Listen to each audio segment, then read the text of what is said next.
segundo bloque de MBD Noticias, 12 grados de temperatura a esta hora. Y bueno, lo decíamos antes de la pausa, en el marco del Día del Docente, ya estamos recibiendo al presidente de la Federación Nacional de Profesores de Enseñanza Secundaria, José Olivera. ¿Cómo le va? Buen día, bienvenido. Buenos días, un saludo a la teleaudiencia, un saludo a todos los docentes del mundo.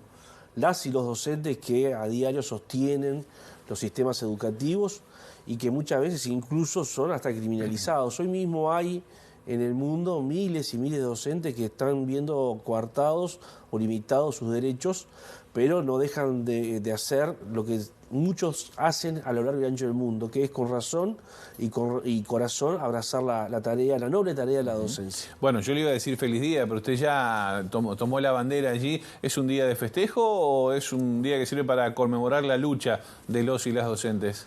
Yo creo que es un día que tiene la combinación de ambos factores, de ambos elementos. Es un día de festejo, de celebración, sobre todo, reitero, para quienes abrazan con razón y corazón esta noble tarea, pero también es un momento de reivindicación, particularmente cuando hay hoy en el mundo fuertes cuestionamientos al papel y el rol de los docentes. De hecho, el secretario general de las Naciones Unidas acaba de conformar hace muy poquitos meses una comisión de alto nivel para discutir la profesión docente, porque increíblemente, pandemia mediante, y donde incluso hay elementos de análisis que dan cuenta de la importancia que se le atribuyó a los sistemas educativos, a la presencialidad, al rol de los docentes, hoy nos encontramos con países en la región y fuera de ella que, bueno, por ejemplo, han reducido y expulsado de los sistemas educativos un número importante de docentes, han reducido salarios, han empeorado sus condiciones de trabajo. Por lo tanto, también es un día. ¿Cuál es el argumento para que ocurra eso?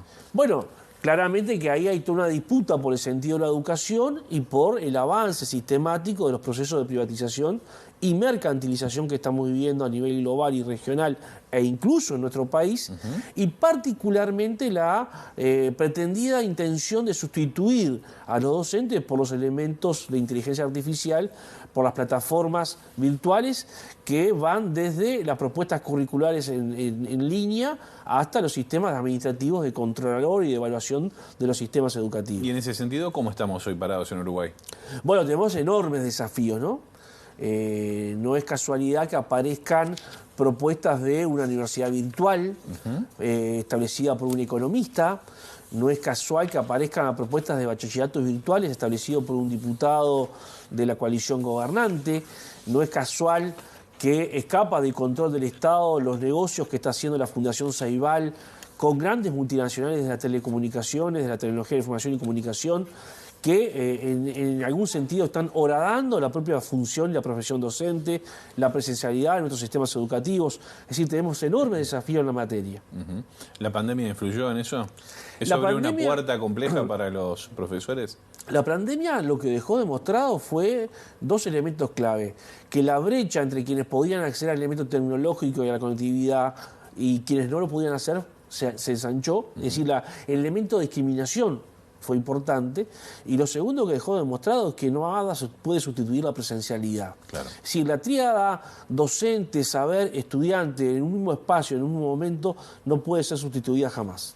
El cara a cara, el mano a mano. El cara a cara, el mano a mano, porque allí están en juego mucho más cosas que los saberes y los contenidos, es decir, la posibilidad de generar empatía, lo vincular, lo formativo, desde la propia gestualidad del docente, el intercambio con los estudiantes, el conocer sus situaciones, el poder tener el contacto de una mirada, no da las mismas condiciones que la genera la virtualidad, ¿no? Olivera, donde no hubo cara a cara ni tampoco mano a mano fue en la última TD que estaba prevista para el pasado martes, pero las autoridades de la educación la suspendieron. ¿Cuál fue el motivo y cuál fue el argumento de suspender esta asamblea técnico-docente? Yo creo que en algún sentido es no le estropeemos la fiesta a Robert Silva que se está yendo el precandidato, ¿no? A ver, ¿cómo es eso?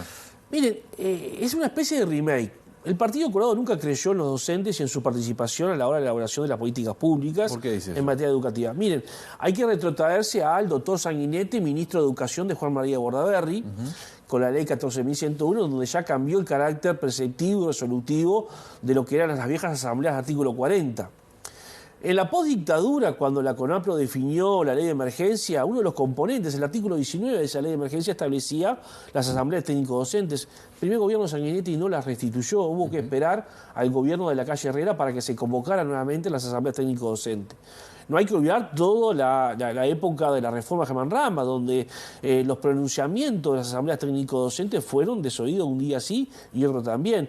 Por lo tanto, no nos extraña esta actitud de suspender sin fundamentos, sobre todo porque hay una contundencia en el rechazo con muy buenos fundamentos. Yo acabo de leer en las últimas horas un esbozo de lo que es el informe que se está entregando a las autoridades de la educación, del contenido de esos más de 240 informes de centros educativos que vienen con la posición del cuerpo docente con muy buenos fundamentos, rechazando esta nueva improvisación que se llama transformación educativa y la propuesta de reforma curricular para el bachillerato, en particular para el cuarto año, o sea, para el primer año del bachillerato. A grandes rasgos, ¿qué dice justamente ese documento? ¿Qué podemos conocer, por lo menos lo que te está señalando? Bueno, primero que se parte en el informe de una situación que ya es característica de todos los documentos que presenta la Administración.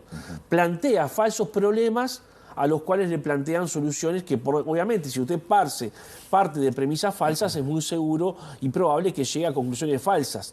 Este es el primer elemento que allí surge. El segundo elemento que surge es el grado de improvisación, de debilidad en términos argumentativos que tiene la propuesta, en este caso para bachillerato, concretamente, reitero, primer año del bachillerato.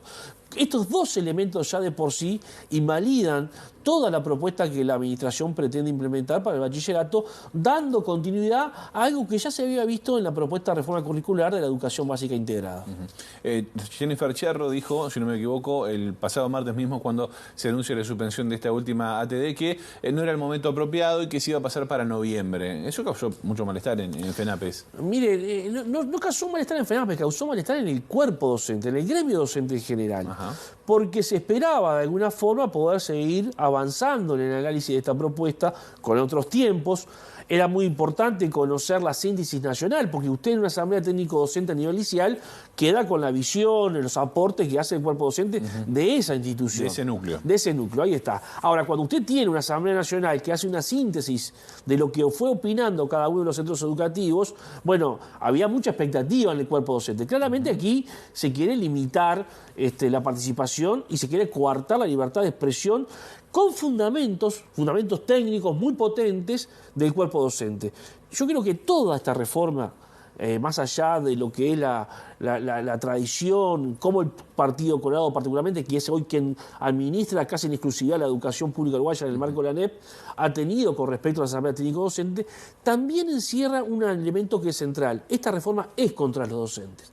Y más allá que después el ministro de Educación diga que se trabucó cuando dijo que un docente no sabía interpretar un texto simple, por eso había que eliminar de filosofía, creo que estas dos personas, estos dos actores, conjugan algo que la profesora Ribeiro dijo hace muy poco tiempo en una entrevista, estoy hablando de la subsecretaria del Ministerio de Educación y Cultura, dijo, este proyecto de reforma es un viejo plan de larga data del doctor Da Silveira que ha encontrado en Robert Silva la persona indicada para instrumentarlo. Ajá. Bueno, bien, lo dijo Ana Ribeiro, ¿no? Sí, lo dijo la profesora Ribeiro, con el cual tenemos un respeto. De hecho, fuimos alumnos de ella en el Instituto Profesores de Sartía, o sea que... ¿Y cómo se llevaba en esa época? ¿Bien? No, desde el punto de vista académico docente, nada que cuestionar. Además, yo creo que una muy buena docente. Creo que no está teniendo en el ministerio un papel político, ella misma lo ha dicho, está un poco como que dedicada a otras tareas. Aquí hay un proyecto educativo que viene, reitero, como dijo la profesora Ribeiro, de larga data. Ya en los 90, Pablo Da Silveira y Ernesto Talvi eran críticos de Germán Rama porque Germán Rama, a pesar que nosotros teníamos diferencia, decía la transformación se tiene que hacer en el marco del fortalecimiento de la educación pública. Este proyecto, el que encarna el doctor Da Silveira y el economista Talvi, y que han encontrado en Robert Silva, digamos, el personaje, el actor que le instrumenta, es un concepto de proyecto educativo netamente privatizador. Bueno, a propósito de Robert Silva, usted lo decía allí, se está manejando en las últimas horas y toma cada vez más fuerza que Robert Silva efectivamente renunciaría a su cargo para dedicarse a la campaña como candidato del Partido Colorado. ¿Qué pasa con la transformación educativa si deja el cargo Robert Silva? ¿Queda céfala? ¿Quién la defiende? Mire, yo creo que hay una reflexión previa. A ver. Pues yo lo dije hace como 2 años en algún otro medio. Dije, el doctor Robert Silva está utilizando la ANEP como plataforma político-electoral.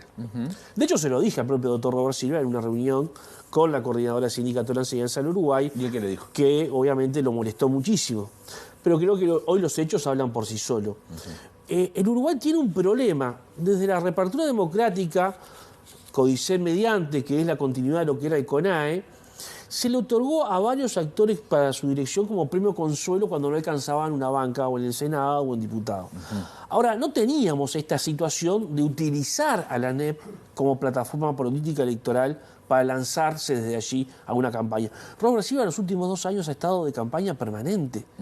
Y esto creo que es gravísimo desde el punto de vista de la institucionalidad democrática, del fortalecimiento de la educación pública, y creo que de alguna forma muestra cómo, una vez más, los tiempos educativos no coinciden jamás con los tiempos políticos electorales.